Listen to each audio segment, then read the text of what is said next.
आज की मुरली है 9/8/66 के तीसरे पेज के आदि में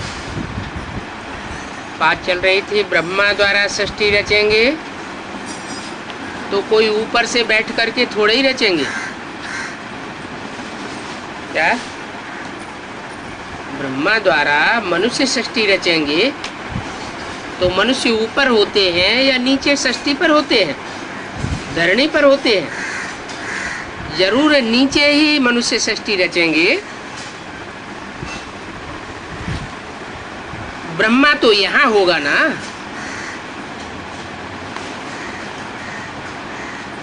सूक्ष्म वतन में कैसे होगा? माना प्रजापिता ब्रह्मा, कितना क्लियर समझाया जाता है। बाप कहते हैं मैं बहुत जन्मों के अंत में प्रवेश करके मनुष्य को देवता बनाता हूँ। एक तो मनुष्य सृष्टि रचते हैं, मनुष्य सृष्टि में शूद्रों को ब्राह्मण बनाते हैं, और जो ब्राह्मण बनते हैं तो बहुत जन्मों के अंत के जन्म में प्रवेश करके मनुष्य जो ब्राह्मण बनते हैं उनको देवता बनाता हूँ। इस समय सब है बंदर मिसल मनुष्य, तो बच्चों को सर्विस करने रात दिन मेहनत करनी चाहिए। धंधे आदि से थोड़ा टाइम निकाल करके इसमें लग जाना चाहिए। ऐसे नहीं कि हमको तो फुर्सत ही नहीं मिलती। अगर बीमार पड़ जाएं फिर क्या करेंगे? तो फुर्सत मिली ना, फिर ये कहेंगे कि हमको फुर्सत नहीं मिलती। तो बच्चों को पुरुषार्थ करना है। प्रेरणा से कुछ भी नहीं हो सकता।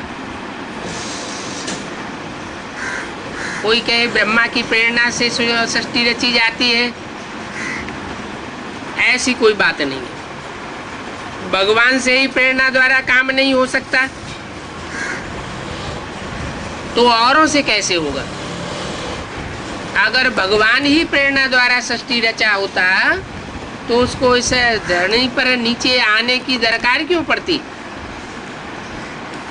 समझते हैं भगवान क्या नहीं कर सकता है? मरे हुए को भी जिंदा कर सकता है। अरे भगवान को तो कहते ही है पतित पावन आकर के हमको पावन बनाओ। तो वो पतितों को पावन बनाने के लिए आएगा ना, दूसरी तो कोई बात नहीं है। वो बाप है ही पतित पावन। भारत पावन था, बाप कहते हैं मैं कल्प कल्प आकर के पावन बनाता हूं। माया फिर आकर के पतित बनाई देती है। अब फिर मैं आया हुआ हूं पावन बनाने के लिए। तो कितनी सहज युक्ति बताते हैं।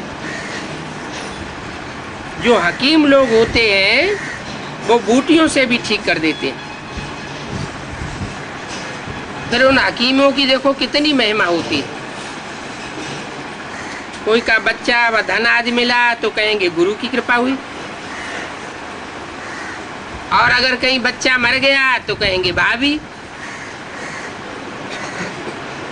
इन सब बातों को तुम अब समझते हो। सन्यासी लोग पवित्र बनते हैं तो उनको कितनी मान्यता होती है, परंतु वो तो है हठ योगी सन्यासी। हठ पूर्वक घर बार छोड़ते हैं। अंदर से इच्छा नहीं होती है घर बार छोड़ने की, लेकिन हठ पूर्वक क्रोध से त्याग देते हैं। तो वो हठ योगी थोड़े ही राजयोग सिखा सकेंगे। पत्थर बुद्धि बिल्कुल नहीं समझते हैं। वो तो सन्यासी हैं।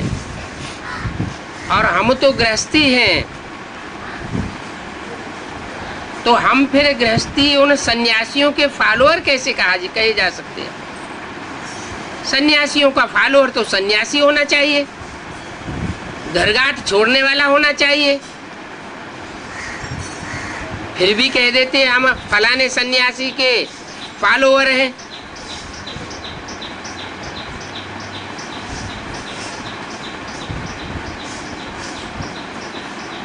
न तो वो समझते हैं फॉलोअर कि हम कैसे इनके फॉलोअर हैं, और न वो सन्यासी समझते हैं।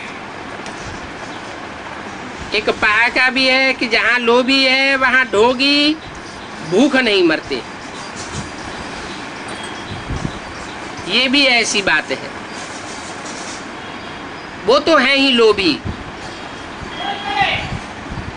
फॉलो कुछ भी करते नहीं हैं, फिर भी कह देते हैं हम फॉलोअर हैं फलाने सन्यासी के। बाप तो कहते हैं बच्चों को पूरा फॉलो करना है, मन मना भव, पूरा फॉलो करना है। माने अगर हम ब्रह्मा के फॉलोअर हैं तो जो ब्रह्मा का आचरण है उस ब्रह्मा के आचरण को पूरा फॉलो करना। अगर नहीं करते हैं तो अधूरे रह जाते हैं। मुझे याद करो तो तुम पवित्र बन जावेंगे और मेरे साथ चले जावेंगे। मैं तो एवर पावन हूं, मनुष्य तो पतित बनते रहते हैं। बाप ही आए करके पावन बनाते हैं। वो पवित्रता सुख शांति का सागर है, और तुमको भी ऐसी पवित्रता सुख शांति का सागर है, मास्टर सागर बनाते हैं। तुम योग बल से अपनी आत्मा को प्योर बनाते हो,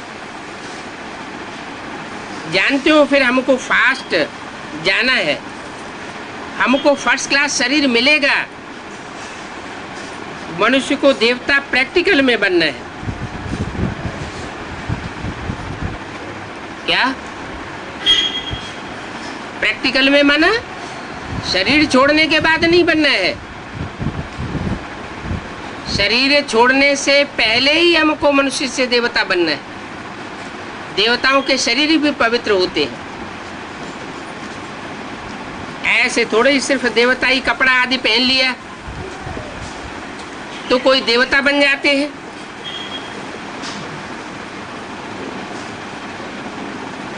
जैसे मथुरा में एडवांस पार्टी से निकला हुआ एक छेड़ा है, उन्होंने एक ऑफिसर की कन्या से कोर्ट मैरिज कर ली, उनको एडवांस ज्ञान दे दिया, समझाई दिया।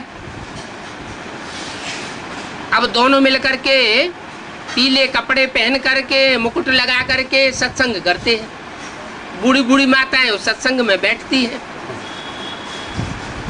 प्रैक्टिकल बात है। हुजूम इकट्ठा करके बसों में भर के माउंट आबू भी ले जाते हैं। तो देखो क्या क्या धंधा चलता है। कोई कपड़े और मुकुट आदि पहनने से कोई देवता बन जाता है क्या? ज्ञान क्या सुनाते हैं? बस वो झांझ मृदंग और बजिया मजीरा बजता रहता है, कीर्तन चलता रहता है। जैसे आजकल ड्रामा खेलते हैं, कृष्ण आदि बनते हैं, मोर मुकुट पहन लेते हैं। अब मनुष्य तो कुछ भी समझते नहीं है। तुम्हारे पास तो कितना ज्ञान है, तो अपने ऊपर पूरा ध्यान देना होता है। लेकिन बच्चों को देह अभिमान नहीं आना चाहिए। बाबा हम आपसे वर्षा लेकर के ही छोड़ेंगे।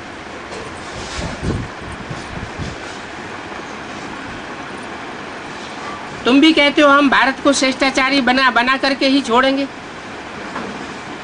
निश्चय वाले ही कहते हैं ना। कोई तो समझते हैं 10 वर्ष में कैसे कैसे ये सब होगा। कौन से सन की मुरली है? 66 की। 66 में 10 साल की घोषणा कराई गई थी कि पुरानी दुनिया का विनाश और नई दुनिया की स्थापना होगी। 76 में भ्रष्टाचारी दुनिया खलास होगी और श्रेष्ठाचारी दुनिया शुरू होगी। तो कोई कोई को ये विचार आता है कि 10 वर्ष में कैसे कैसे होगा।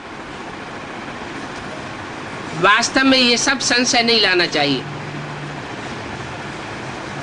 संशय नहीं लाना चाहिए। तो क्या सन 76 में श्रेष्ठाचारी दुनिया स्थापन हो गई क्या? भ्रष्टाचारी दुनिया का विनाश हुआ क्या? संशय की तो बात हो गई ना? नहीं हो गई, क्योंकि बाबा ने बोला है ब्राह्मणों की संगम युगी बेहद की दुनिया के लिए। बेहद की दुनिया में भी जो भी कार्य शुरू होगा तो पहले सूक्ष्म रूप में शुरू होता है। जैसे बाहर की दुनिया में भी हर कार्य की शुरुआत पहले सूक्ष्म से होती है। मकान बनाते हैं तो बुद्धि में पहले खाका आता है, तो फाउंडेशन पड़ा ना। तो सन 76 में भी नई दुनिया का प्लानिंग का पूरा खाका कोई बुद्धि में खिंच गया। कोई आत्माओं का संगठन ऐसा सामने आ गया जिनकी बुद्धि में वो भ्रष्टाचारी दुनिया खलास हो गई। आप मुए मर गई दुनिया। उस पुरानी दुखदाई ब्राह्मणों की दुनिया से अपना बुद्धियों को तोड़ लिया। तो बच्चों को वास्तव में संशय नहीं लाना चाहिए। अगर संशय में आते रहेंगे तो सर्विस में ढीले पड़ जाते हैं। टाइम तो बहुत थोड़ा है, जितना हो सके पुरुषार्थ खूब करना है। थोड़ा लड़ाई आदि का हंगामा होगा, फिर देखना कितनी मेहनत करने लग पड़ते हैं। समझते तो है ना, हम याद में पूरा नहीं रहते हैं। फिर उस समय कसम कस तो कर नहीं सकेंगे। उस समय तो बहुत आफतें आदि आती हैं। इसलिए बाप कहते हैं जितना हो सके अभी से गैलअप करते जाओ। ये आत्माओं की रेस है। तो बाप कितनी अच्छी रेस सिखाते हैं। निशाने पर जाओ, निशाने पर जाकर के बाप के घर से वापस लौट करके आना है। कहाँ आना है?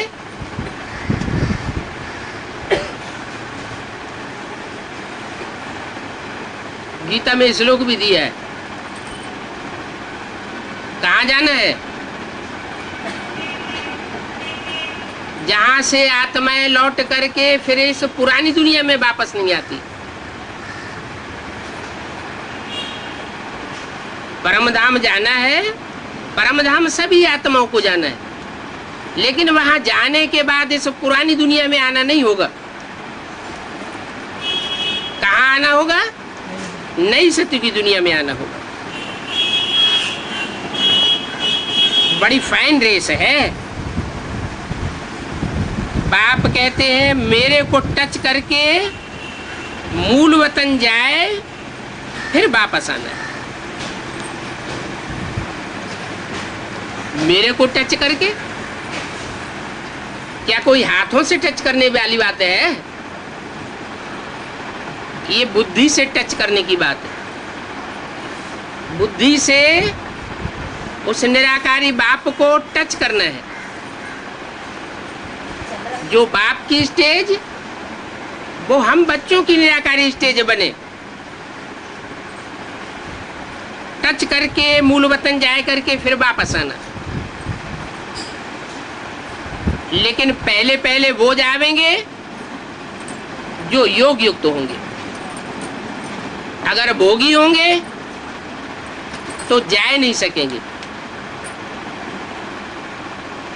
भोग और योग ये दोनों विपरीत दिशावाची हैं। जहां भोग होता है वहां योग नहीं होता, और जहां योग होता है वहां भोग नहीं हो सकता। आचार्य जी इसने फिर दूसरी बात सिखाई थी। उन्होंने कलयुग के अंत में आकर के उल्टा ही ज्ञान दे दिया। उन्होंने सिखाया भोग में योग की समाधि लगाओ। अरे ये तो शंकर समान पुरुषार्थ हो गया। बाप कहते हैं तुम्हें शंकर समान पुरुषार्थ नहीं करना है, तुम्हें शंकर जैसा नहीं बनना है। शंकर का काम शंकर को करने दो। वो तो शिव शंकर मिला करके एक कर दिया जाता है। शिव और शंकर दोनों ही एक मूर्ति है। वो तो सदगुरु का रूप है। इसलिए भक्ति मार्ग में कहते हैं गुरु जो कहे वो करना है, लेकिन गुरु जो करता है सो नहीं करना है। गुरु के डायरेक्शन को फॉलो करना है। तो योग युक्त तुम बच्चों को अभी बनना है। चाहते हम मुक्ति धाम जावे तो बाप कहते हैं मुझे याद करो, तो तुम मुक्ति धाम चले जावेंगे। मुक्ति धाम चले जावेंगे, मुक्ति धाम चले जावेंगे। आत्मा चली जावेगी कि शरीर सहित चले जावेंगे? आत्मा मुक्ति धाम वासी हो जाएगी।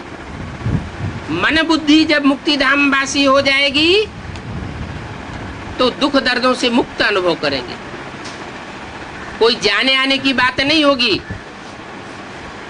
इस दुनिया के दुख दर्द जो बहुत महसूस होते हैं वो महसूस ही नहीं होंगे। कभी कभी ऐसा होता है कि दुख की बात बहुत थोड़ी होती है, लेकिन मन कमजोर होता है तो बहुत बड़ा दुख भासता है। कभी हम ऐसा भी अनुभव करते हैं कि बहुत भारीपन आ जाता है दिमाग में। जब भारीपन आ जाता है तो जरूर देह अभिमान है। आत्माभिमानी स्थिति सब प्रकार की परिस्थितियों को क्रॉस कर जाती है। तो ये प्रैक्टिस करनी है। मुक्ति धाम तो सबको पसंद है। देवताओं को भी मुक्ति धाम पसंद है और असुरों को भी मुक्ति धाम पसंद है। जो धर्म पिताएं हैं अथवा उनके फॉलोअर्स हैं उनको जीवन मुक्ति धाम पसंद नहीं है। सन्यासियों को जीवन मुक्ति पसंद नहीं है। देवताओं को जीवन मुक्ति पसंद है। तो जीवन मुक्ति किसी को पसंद हो या ना पसंद हो, लेकिन मुक्ति ऐसी चीज है जो सबको पसंद है। मुक्ति माना अशांति से छुटकारा, दुखों से छुटकारा। तो जब हम मुक्त हो जाएंगे तो फिर आवेंगे पार्ट बजाने। वास्तव में इस दुनिया में मोक्ष किसी को नहीं मिलता। वो समझते हमेशा के लिए आत्मा मुक्त हो जाएगी, लेकिन सदा काल के लिए आत्मा मुक्त कैसे हो सकती जब परमात्मा को ही सृष्टि पर बार बार आना पड़ता है दुनिया का उद्धार करने के लिए। तो आत्मा के मुक्त होने का तो सवाल ही नहीं। तो देखो यहाँ ईश्वरी हिस्ट्री जाग्राफी में मोक्ष अक्षर है ही नहीं। एक सेकंड में बाप आकर के तुमको जीवन मुक्ति दे देते हैं। क्या गायन है? ब्रह्मा से विष्णु बनने में कितना टाइम लगता है? 1 सेकंड लगता है। तो ब्रह्मा माना मृत्यु लोक में, मृत्यु लोक माना जीवन बंध। ब्रह्मा की आयु सन 76 में आदि ब्रह्मा की आयु पूरी होती है, तो मृत्यु लोक में ब्रह्मा खलास हो जाता है। और वो आदि ब्रह्मा मृत्यु लोक में खलास हुआ तो फिर कहाँ जन्म लेता है? उसी सेकंड, 1 सेकंड में ब्रह्मा सो विष्णु की स्मृति आ जाती है। विष्णु माना लक्ष्मी और नारायण, 2 आत्माओं का कॉम्बिनेशन। 2 आत्माएं हैं जो अपन को मुक्ति स्टेज में बुद्धि योग से अनुभव करती है। 1 सेकंड में तुमको जीवन मुक्ति मिलती है, बाकी सब मुक्ति धाम में चले जाएंगे। तुमको जीवन मुक्ति मिलती है 1 सेकंड में, और बाकी सब कहाँ जाते हैं? मुक्ति धाम। मुक्ति धाम अपना अपना टाइम फिक्स है। कोई लंबे समय के लिए जाते हैं, कोई थोड़े समय के लिए जाते हैं। जो जितना ही ऊंचा देवता होगा वो उतना ही मुक्ति को कम अनुभव करेगा और जीवन मुक्ति का लंबे समय तक अनुभव करेगा। तुम बच्चों को रावण राज्य से मुक्त होना है, जो पुरुषार्थ करेंगे वो ही ऊंच पद पावेंगे। सजाएं खा करके फिर आवेंगे तो इतना ऊंच पद नहीं बनेगा, थोड़ा पद मिलेगा। बच्चों को बड़ा मीठा बनना है, स्वभाव बहुत मीठा चाहिए, क्रोधी भी नहीं बनना चाहिए। दुर्वासा का नाम है ना। इन राज ऋषियों में भी कोई ऐसे ऐसे हैं क्या? है तो राज ऋषि, लेकिन क्रोधी बहुत है। छोटी छोटी बातों में क्रोध आ जाता है, दूसरी आत्माओं को अभिशापित कर देते हैं। हमेशा अपने दिल पर हाथ रखना है। मैं क्या करता हूँ, मैं जो करता हूँ उससे मेरा क्या पद बनेगा? अगर सर्विस न की, डिससर्विस की, तो क्या पद मिलेगा? थोड़े में ही राजी होना है, ये तो ठीक नहीं है। क्या थोड़ी प्राप्ति कर ली, बस हम इसी में खुश हैं? अच्छा हम स्वर्ग में चले गए, हम खुश हैं? नहीं, ये कोई बड़ी बात नहीं है स्वर्ग में जाना। स्वर्ग में तो वो आत्माएं भी चली जाएंगी जिनको संदेश मिल जाता है। ईश्वरीय संदेश मिला माना स्वर्ग में आवेगा। भगवान बाप के सन्मुख आया माना स्वर्ग में आ जावेगा। लेकिन ऊंच पद पाना है। बाप तो राजयोग सिखाने आए हैं। राजयोग किस लिए सिखाते हैं? कि राजयोग सीख करके मेरे बच्चे राजा बने। डॉक्टर अगर डॉक्टर नहीं बनाए, वकील अगर वकील नहीं बनाए, तो समझा जाएगा ऐसे ने पढ़ाई अच्छी नहीं पढ़ाई। बाप आकर के राजयोग सिखाते हैं। राजयोग का रिजल्ट आना चाहिए राजा। तो बहुत से ऐसे हैं, चलो हम राजा नहीं बनेंगे, महाराजा नहीं बनेंगे, रानी नहीं बनेंगे, महारानी नहीं बनेंगे, राजकुल में जन्म तो ले लेंगे। तो जिनका लक्ष्य ही नीचा होता है उनके लक्षण भी नीचे हो जाते हैं। कोई कोई जन्मों में राजकुल में जन्म लेंगे, फिर कोई कोई जन्मों में राजकुल से नीचे गिर करके प्रजापद में भी जाकर के चांडाल बन पड़ते हैं। ऐसा ऐसा पुरुषार्थ यहाँ करते हैं।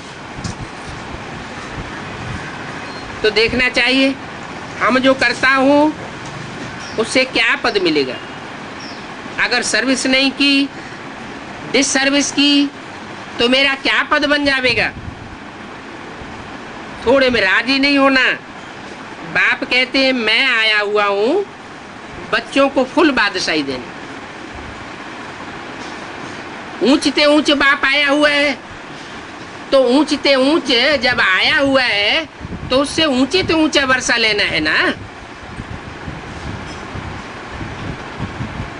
वो धर्म पिताएं आते हैं, उनसे तो कोई वर्षा नहीं मिलता। तो जो हिम्मत रखते हैं वो सूर्यवंशी बनेंगे। अगर हिम्मत ही नहीं रखेंगे तो बाप मदद कैसे करेंगे? तो फिर बच्चों को करके दिखाना चाहिए। 9-8-66 की वाणी का 4था पेज। सिर्फ कहने से नहीं हो सकता है। बच्चों को पॉइंट्स बहुत अच्छी मिलती है। कोई मरते हैं तो कहते हैं स्वर्ग पधारा।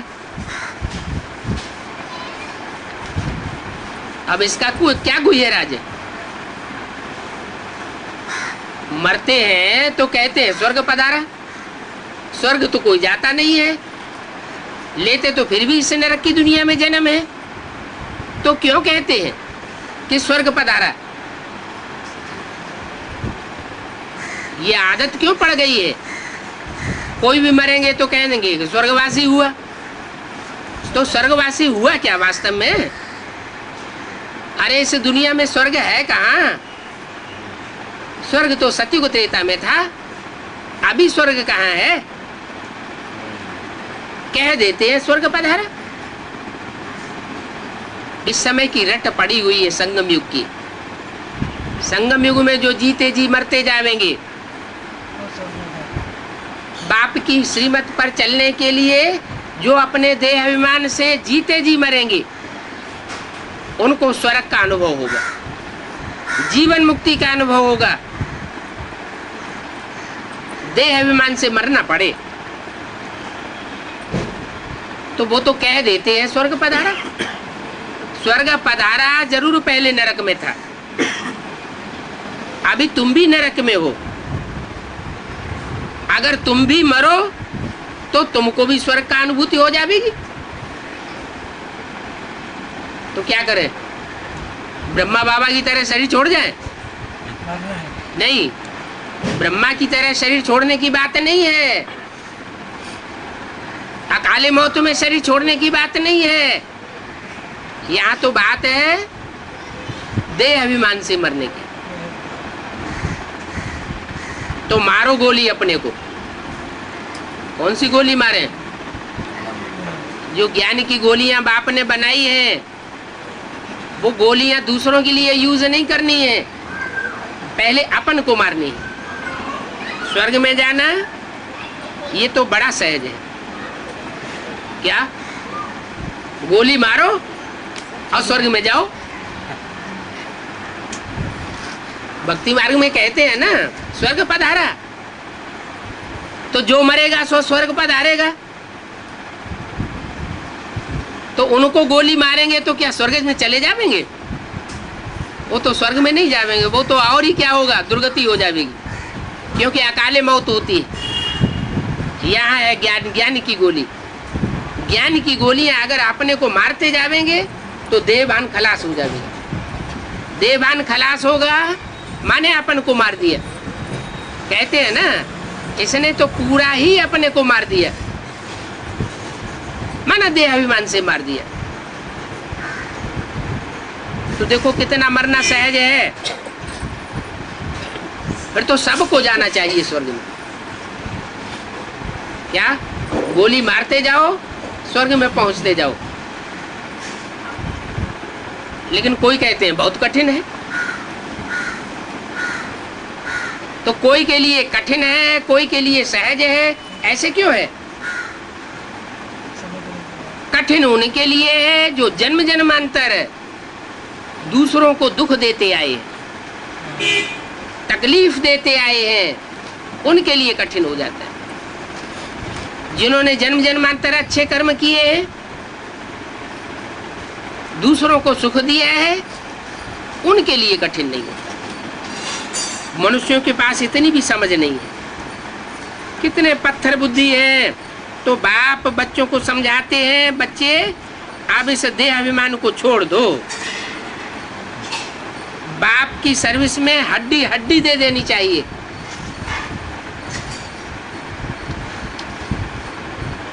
दधीचि ऋषि का मिसाल है, हड्डी हड्डी अर्पण कर दी, करते भी हैं, परंतु कहाँ फिर देह अभिमान आ जाता है। थोड़ी सर्विस करते हैं तो बहुत देह अभिमान चढ़ जाता है। देह अभिमान चढ़ा, अहंकार आया और यह गिरा। माया भी कम पहलवान नहीं है। बाप की श्रीमत पर न चलने से माया वार कर देती है। तो बाप कहते हैं अगर महामूर्ख देखना हो तो यहां देखो।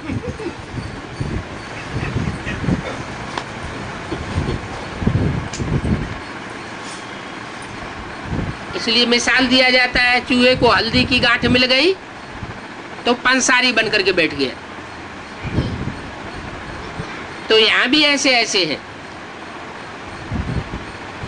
थोड़ा सा किसी को ज्ञान आने लगा, ज्ञान सुनाने लगे तो बहुत अहंकार चढ़ जाता है। ऐसे ऐसे अहंकारी हैं जो विश्व का मालिक बनाने वाले बाप को भी फारकती दे देते हैं।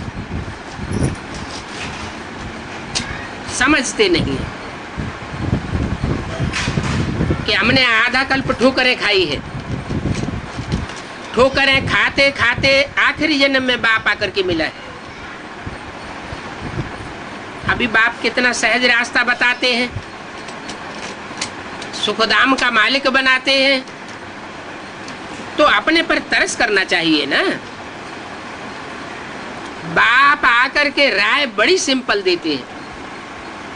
इतना सहज ज्ञान और सहज राजयोग कोई समझा ही नहीं सकता। हाँ, माया के तूफान तो बहुत आवेंगे, परंतु बच्चों को हिम्मत करके महावीर बनना है। माया ऐसी है जो तुम्हारी ब्रेन को थकाए करके खीर खीर कर देगी। दिमाग काम नहीं करेगा, नींद फिटाई देगी। परंतु तुम बच्चों को अपनी हिम्मत नहीं हारना है। हिम्मत बच्चे तो मददगार बाप बनेगा। माया बेजार बहुत करेगी,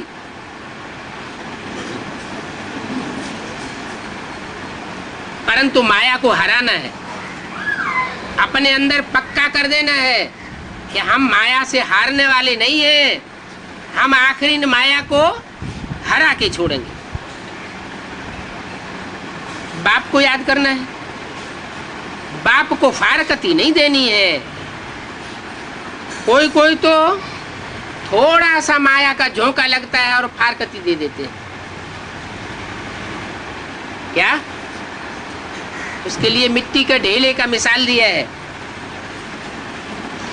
मिट्टी का ढेला होता है, एक ठोकर लगती है टूट जाता है। ठिक्कर, ठिक्कर माने ठेला मिट्टी का। भक्ति मार्ग में कहते हैं पत्थर ठिक्कर भीतर में भगवान प्रवेश करता है।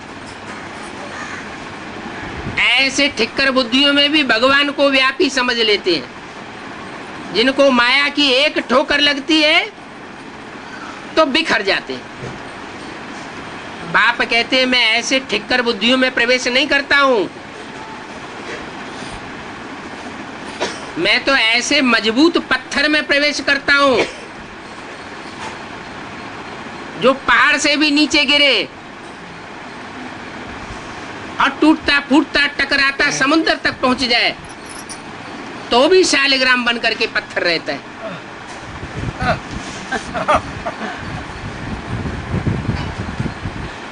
मैं उसमें प्रवेश करता हूं। माने मैं अतीव निश्चय बुद्धि आत्मा में प्रवेश करता हूं। माया की थोड़ी सी ठोकर लगे और बिखर जाए ऐसों में प्रवेश मैं नहीं करता हूं। तो बाप को कब फारकती नहीं देना चाहिए। जो माया की ठोकर से बिखर जाते हैं वो फिर माया के बन जाते हैं। माया के बन जाते हैं तो माया को अपना लेते हैं और बाप को फारकती दे देते हैं। कोई कोई तो झट फारकती दे देते हैं। क्या अभी अभी बाप के बने, अभी अभी सर्विस करना शुरू किया और अभी अभी माया बाप को फारकती दे दी।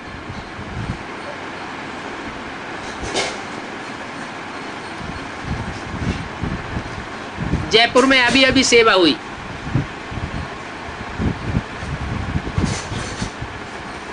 जयपुर की आत्मा आंधी की तरह आई और तूफान की तरह माउंट आबू में हमला कर दिया।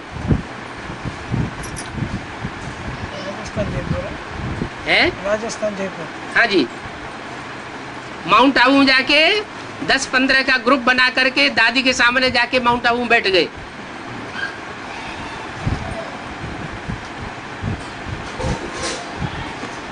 वीसीडी भी बना ली, बहुत बातें सुनाई ज्ञान की। लोगों को अचंबा होने लगा, अरे अब तो ये एडवांस पार्टी माउंट आबू में भी घुस गई। अभी विष्णु पार्टी के चक्कर में आ रहे हैं, वही ग्रुप, वो फिर आभी हो गया। तो थोड़ी सी सेवा करते हैं, अहंकार बहुत आ जाता है, अहंकार आता है और माया दबोच लेती है।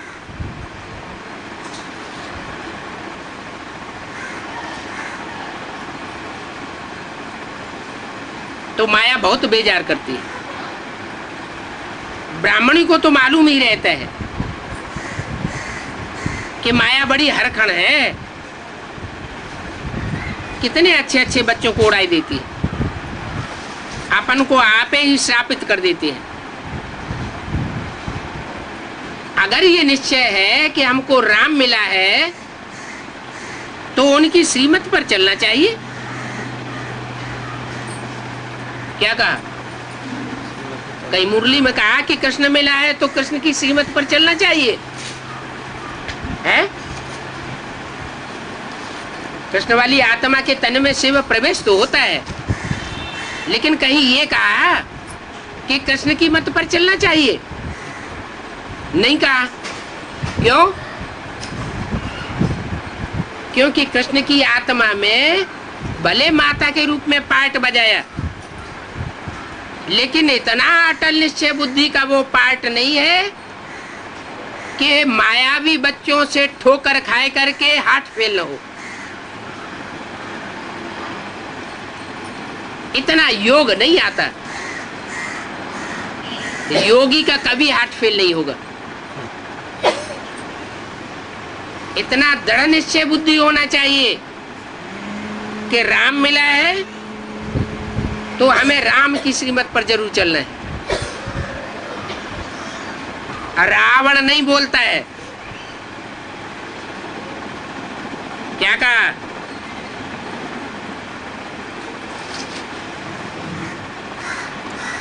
माया बोलती नहीं है, माया एक्ट ऐसी करती है जिसे देख करके दूसरे एक्ट करने लग पड़ते हैं। रावण संप्रदाय देखो कितना बोलती है।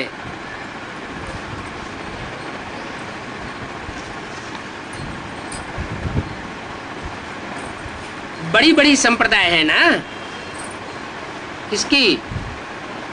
रावण की। हिरण्यकश्यप आदि देखो कितने नाम हैं। झट कह देते हैं पतित पावन बाप सर्वव्यापी है, मेरे में है, तेरे में है, फिर तो सब पतित तो हो गए। क्या भगवान किस में प्रवेश करता है? पावन में प्रवेश करता है या पतित में? पतित में आता है ना। अगर सर्वव्यापी है तो सारी दुनिया क्या हो गई? संत महंत सन्यासी भी क्या हुए? सब पतित हो गए। कौन पावन बनावेगा? देखो कितनी सिंपल बात है, तो ये बातें भी समझते नहीं है। गीता का भगवान कौन है ये भी किसी को पता नहीं है। दुनिया वालों को तो पता नहीं है, लेकिन जो ब्रह्मा की मुरली बैठ करके सुनते हैं उनको भी पता नहीं है कि गीता का भगवान प्रैक्टिकल साकार दुनिया में कौन है।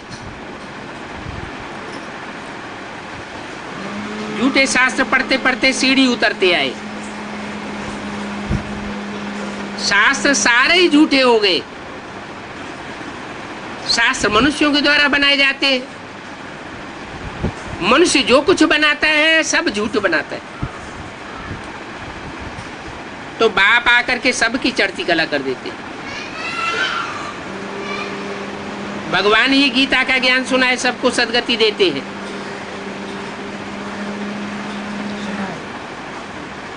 भगवान ही आकर के ज्ञान सुनाते हैं और ज्ञान सुना करके सबकी सदगति करते हैं। तो क्या ब्रह्मा के द्वारा अज्ञान सुनाया गया? अज्ञान नहीं सुनाया गया, ज्ञान की बातें ही सुनाई गई, लेकिन उनका अर्थ किसी ने नहीं समझा। उनका मर्म क्या था, सार क्या था, वो कोई नहीं जानता। तो वो मर्म की बात, सार की बात फिर भी भगवान को आकर के गीता के द्वारा सुनानी पड़ती है। इसलिए गीता को ज्ञानामृत कहा जाता है। अमृत मंथन होता है, ज्ञान अमृत मंथन बिगर मिल नहीं सकता। पानी की गंगा कही जाती है। पानी की गंगा माना जो कुछ बोला गया वो ज्यों का त्यों रिपीट कर देना, उसके गुह्यार्थ को नहीं समझना, वो है पानी की गंगा। और फिर अमृत मंथन, सागर मंथन, अर्थात ज्ञान सागर ने जो कुछ भी बोला है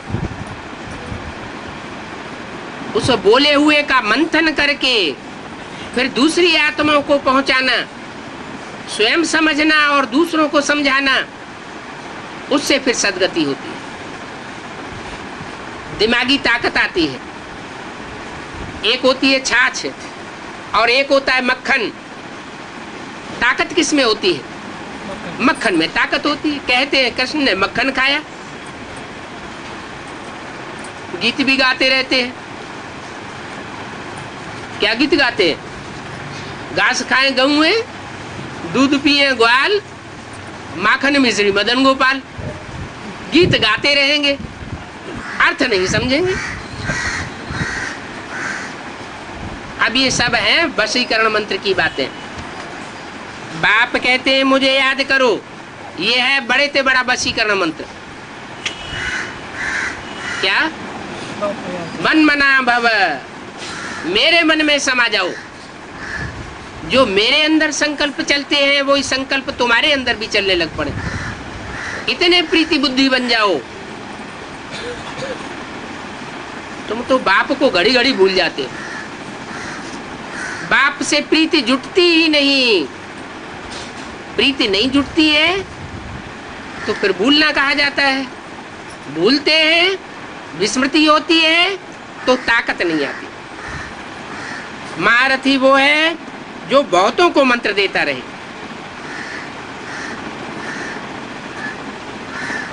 हैं तो बहुत सहज बातें, चित्र निकाल करके समझाते रहो। ये शिव बाबा है जो सभी का रचयिता है। क्या? चित्र निकाल करके समझाओ। कौन सा चित्र निकालेंगे? ये समझाने के लिए कि ये शिव बाबा सभी का रचयिता है, कौन सा चित्र निकालेंगे? त्रिमूर्ति का चित्र। त्रिमूर्ति के चित्र में कौन सा शिव बाबा है जो सभी का रचयिता है? ज्योति बिंदु। ज्योति बिंदु तो अविनाशी है। बिंदु बिंदु आत्मा है, सभी अविनाशी है। रचने रचाने की तो बात ही नहीं। तो रचयिता कौन सा है? त्रिमूर्ति के चित्र में ये समझाया जाए कि ये शिव बाबा सारी दुनिया का रचयिता है। तो त्रिमूर्ति के चित्र में कौन सा चित्र है जो सबका रचयिता है? हैं? हाँ जी, त्रिमूर्ति के चित्र में जो देवदेव महादेव कहा जाता है सृष्टि करता है। वो सारी सृष्टि का करता है, सारी सृष्टि का रचयिता है। ये है शिव बाबा, ये है उसकी पहली रचना ब्रह्मा। तो ब्रह्मा द्वारा विष्णु रचते हैं, शंकर द्वारा आसुरी दुनिया का विनाश हो जाएगा। वो भी ठीक है। पति तो पावन वो है।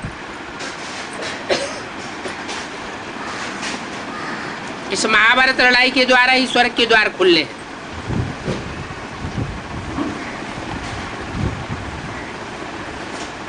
महाभारत लड़ाई से डर तो नहीं लगता। कोई कोई तो बच्चे ऐसे हैं कि जो होना हो सो अभी शुरू हो जाए।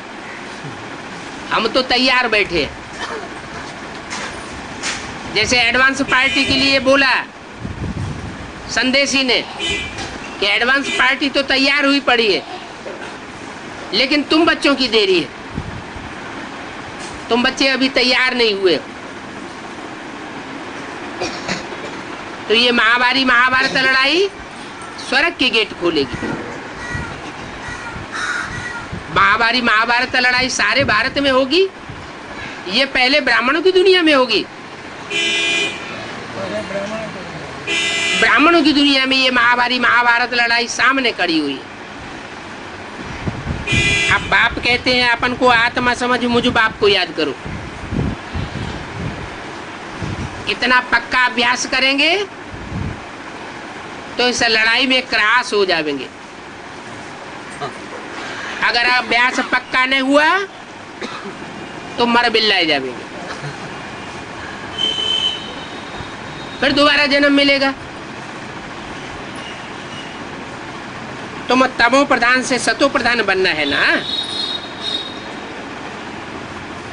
बाबा ये पर्स थैलियां आदि बनवाते हैं इसलिए कि तुम बच्चे सर्विस करो। मेडल्स लॉकेट आदि रखने के लिए नहीं है। बाप कहते हैं जिनके पास बहुत लाख करोड़ हैं वो तो बड़े कमबख्त हैं। हाँ? क्या उस समय की बात बताई। अभी तो लखपति कोई बड़ी बात नहीं है। सन 66 में जो लखपति थे वो बड़ी बात थी। अभी तो 1 लाख होना कोई बड़ी बात नहीं, क्योंकि महंगाई बहुत ज्यादा बढ़ गई। करोड़ की बात है, करोड़ और अरब की बात है अभी। तो इस दुनिया में जो करोड़पति और अरबपति हैं वो समझो कमबख्त हैं। क्या उनसे कहो कि बाप आया हुआ है, नई दुनिया रच रहा है, थोड़ा टाइम निकालो, तो कहेंगे हमारे पास कम वक्त है। क्या हमें फुर्सत नहीं है, माने कम वक्त हो गए। ऐसे जो कम वक्त बनते हैं वो फिर नई दुनिया में क्या जावेंगे, क्या ऊंच पद पावेंगे। आजकल तो मनुष्यों के पास करोड़ करोड़ हैं। जो कल हजामत करते थे, चने बेचते थे, वो आज लखपति हो गए। अच्छा है उनके पास नहीं था। मैं आता ही हूं साधारणतन में। मैं कोई करोड़पति में नहीं आता हूं, लखापति में नहीं आता हूं। क्यों? दादा लेखराज लखापति नहीं था?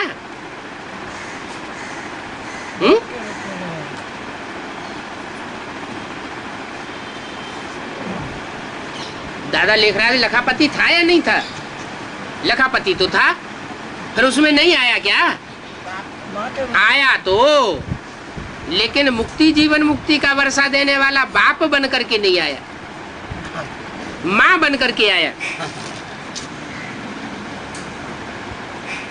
और ब्रह्मा के तन में आया, वो तो अच्छा खासा गोरा चिट्ठा लंबा चौड़ा शरीर था, उसे कोई साधारण पर्सनालिटी नहीं कहेंगे। मैं तो साधारण तन में आता हूं, ये भी देखते हो।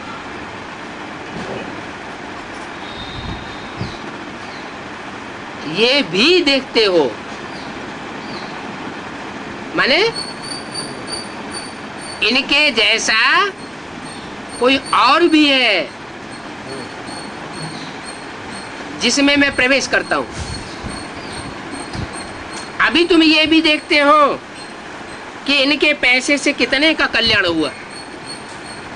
किनके पैसे से? इनके पैसे। लखापति ब्रह्मा के पैसे से। जो लखापति ब्रह्मा बाबा थे, उनके पैसे से कितनों का कल्याण हुआ? कल्याण तो हुआ ना। ये अर्पण न होता तो ये इतनी बड़ी भट्ठी नहीं बनती। 300-400 कन्याएं माताएं भट्ठी में पड़ी। अगर ये भट्ठी नहीं होती तो इतनी बच्चियां कहां से तैयार होती? पैसे बिगर थोड़ा ही काम होता है। बाप कहते हैं जिनके पास लाख करोड़ हैं, उनके पैसे अब काम नहीं आवेंगे। पिछाड़ी को उनके पैसे लेकर के हम क्या करेंगे?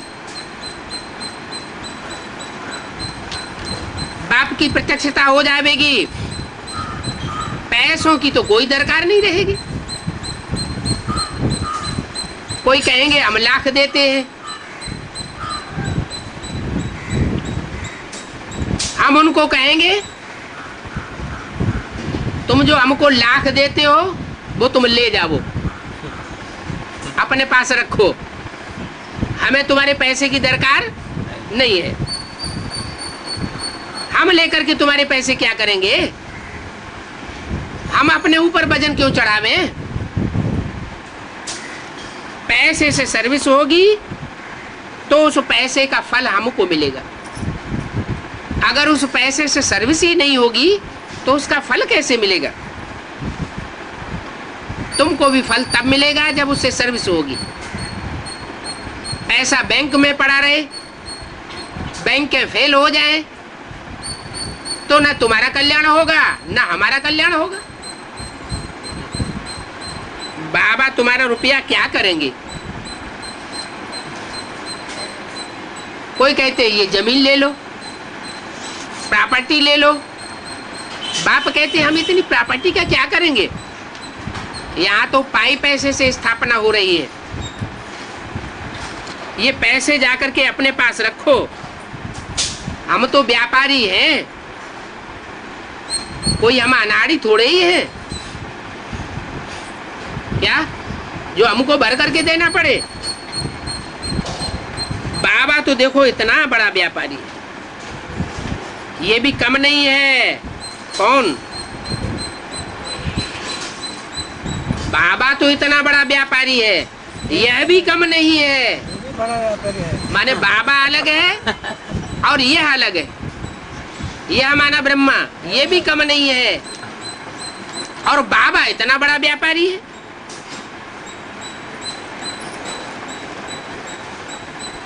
हमको न तुम्हारा मकान चाहिए और न तुम्हारा लाख चाहिए। आगे चल करके ऐसे बोलते रहेंगे। अभी भी मकान वालों के ढेर सारे ऑफर आए हुए पड़े, हमारा मकान ले लो। बाप कहते मैं तो गरीब निवाज हूं, पाई पैसे से पाई से ये तालाब भरता है। सबका कल्याण करना चाहिए ना, एक से ही इकट्ठा ले ले और वो अगर काम में भी आ जाए तो एक का ही कल्याण होगा ना। आज कोई बाबा के पास आवे तो बाबा क्या कहेंगे?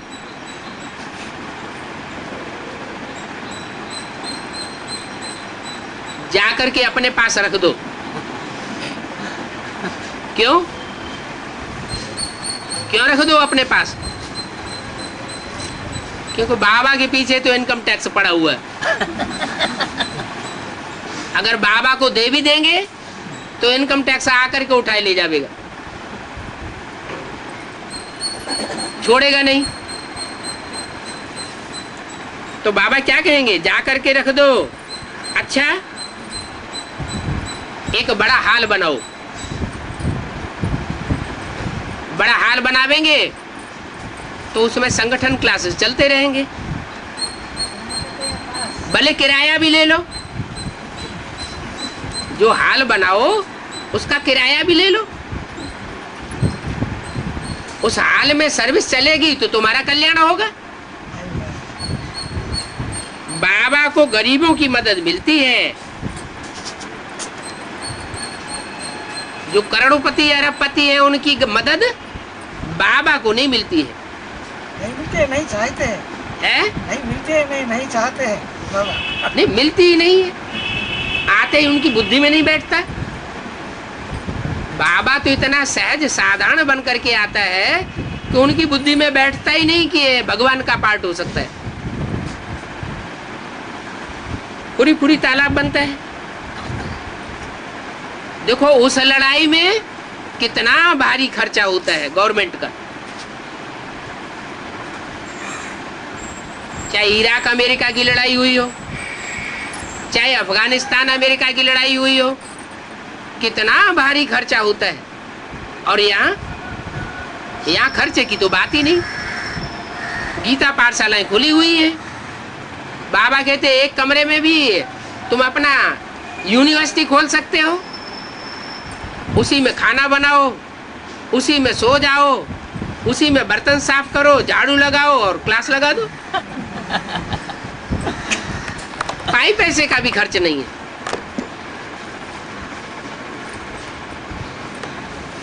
एक मुरली में बोला है, तुम जो राजधानी स्थापन करते हो उस राजधानी में 50,000 से भी जास्ती खर्चा नहीं आता है।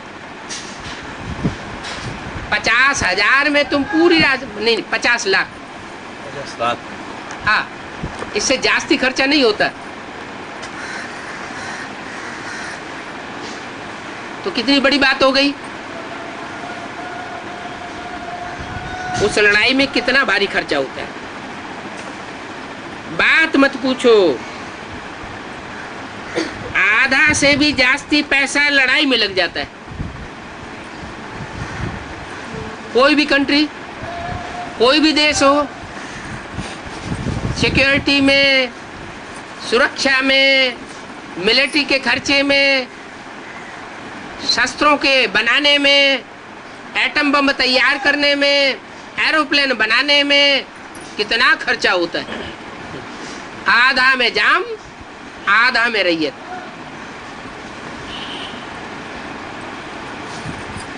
जो बड़े बड़े मिनिस्टर्स हैं वो जैसे राजा बने बैठे। वो अपनी सुरक्षा के लिए ये एटम बम आदि बनवाते रहते।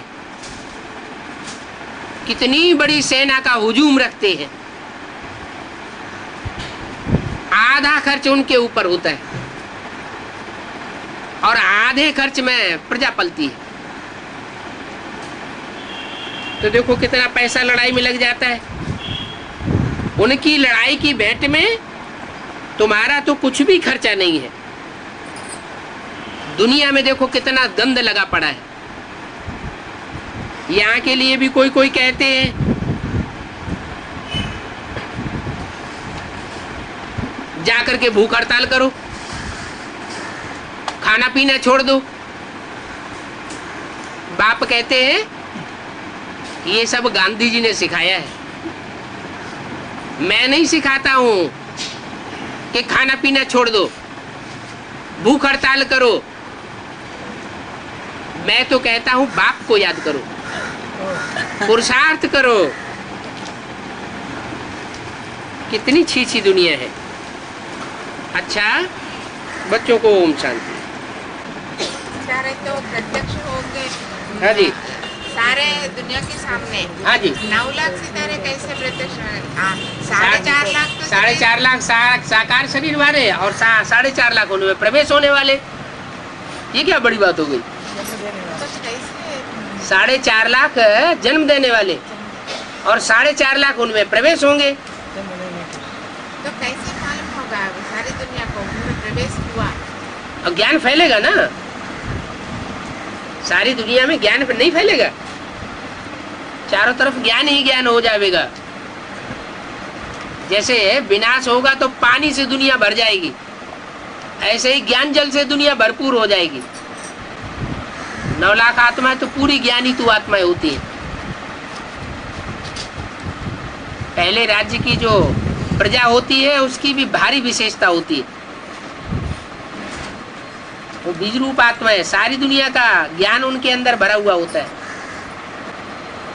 क्योंकि अभी ज्ञानदाता बाप प्रत्यक्ष नहीं हुआ है। जब ज्ञानदाता बाप प्रत्यक्ष हो जाएगा तब ज्ञान की वैल्यू बढ़ेगी। और 4.5 लाख में जो पहला है जन्म देने वाला, उसमें जन्म लेने वाला भी तो बैठा हुआ है। तो जैसे पहले का मिसाल दे सकते हैं तो वैसे ही 4.5 लाख का भी मिसाल है। 4.5 लाख जन्म देने वालों में 4.5 लाख जन्म लेने वाले प्रवेश करते हैं। तो सबकी बुद्धि में बैठा हुआ होगा कि ये 9 लाख सितारे हैं। 4.5 लाख उनमें ऐसे हैं जो अपनी प्रत्यक्षता अपने आप करते हैं। रात्रि के सितारे, चंद्रमा उनका अधिपति होता है, चंद्रमा को फॉलो करते हैं। और 4.5 लाख ऐसे हैं जो अपने आप अपनी प्रत्यक्षता नहीं करते, बाप उनको प्रत्यक्ष करते हैं। फादर सो सन्स, वो अपने को बाप के रोशनी में मर्ज कर देते हैं, अपनी खुदी को मिटाए देते हैं, मार देते हैं। तो जो अपनी खुदी को मार देते हैं वो जिंदा बचते हैं, और जो अपनी खुदी को मार नहीं पाते उनके शरीर छूट जाते हैं, सूक्ष्म शरीर धारण करते हैं, सूक्ष्म शरीर से प्रवेश करके फिर बीज रूपी स्टेज बनाते हैं संग के रंग से। तो सबकी बुद्धि में ये बैठेगा कि ये 9 लाख सितारे संसार में 2-2 आंखें हैं, एक एक को 2-2 आंखें। एक है जिसको 3 आंखें और बाकी सबको 2-2 आंखें। एक राइटियस आंख, एक लेफ्टिस्ट आंख। और जिसको 3 आंख है वो तीसरा आंख है क्या? शिव नेत्र, ज्ञान नेत्र। नहीं, ज्ञान नेत्र से सब सभी को है। दाया नेत्र भी ज्ञान नेत्र, बाया नेत्र भी ज्ञान नेत्र। ब्रह्मा की सोल भी अज्ञानी थोड़ा ही कहेंगे,